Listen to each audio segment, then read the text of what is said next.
بادشاہت صرف ایک اللہ کی ہے۔ ایک بادشاہ راستہ بھٹک کر کسی ویرانے میں پہنچ گیا۔ وہاں جھونپڑی تھی۔ اس جھونپڑے میں رہنے والے شخص نے بادشاہ کی بڑی خدمت کی۔ وہ غریب جانتا بھی نہیں تھا کہ یہ بادشاہ ہے۔ مسافر سمجھ کر خدمت کی۔ بادشاہ بہت خوش ہوا۔ جب جانے لگا تو اس نے اپنی انگلی سے انگوٹھی اتاری اور کہا، تم مجھے نہیں جانتے ہو کہ میں بادشاہ ہوں۔ یہ انگوٹھی اپنے پاس رکھو۔ جب کبھی کوئی ضرورت ہوگی ہمارے محل میں آ جانا۔ دروازے پر جو دربان ہوگا اسے یہ انگوٹھی دکھا دینا۔ ہم کسی بھی حالت میں ہوں گے وہ ہم سے ملاقات کرا دے گا۔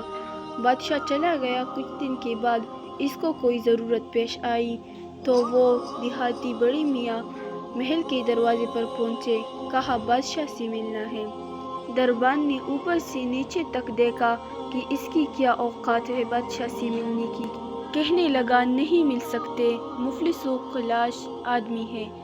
اس دیہاتی شخص نے پھر وہ انگوٹھی دکھائی۔ اب جو دربان نے دیکھا تو آنکھیں پٹی کی پٹی رہ گئی۔ یہ بادشاہ کی مہر لگانے والی انگوٹھی آپ کے پاس؟ بادشاہ کا حکم تھا کہ یہ انگوٹھی جو لے کر آئے گا ہم جس حالت میں ہو اسے ہمارے پاس پہنچا دیا جائے۔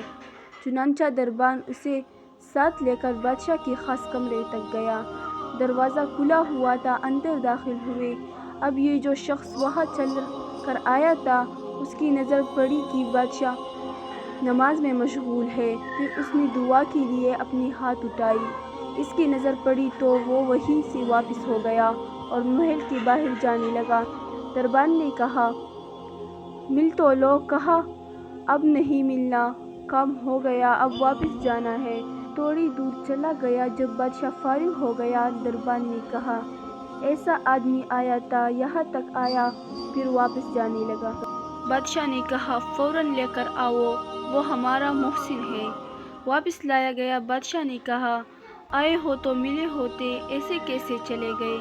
اس نے کہا کہ بادشاہ سلامت، اصل بات یہ ہے کہ آپ نے کہا تھا کہ کوئی ضرورت پیش آئے تو آ جانا، ہم ضرورت پوری کر دیں گے۔ مجھے ضرورت پیش آئی تھی، میں آیا اور آ کر دیکھا کہ آپ بھی کسی سے مانگ رہے ہیں تو میرے دل میں خیال آیا کہ بادشاہ جس سے مانگ رہا ہے کیوں نہ میں بھی اس سے مانگ لوں۔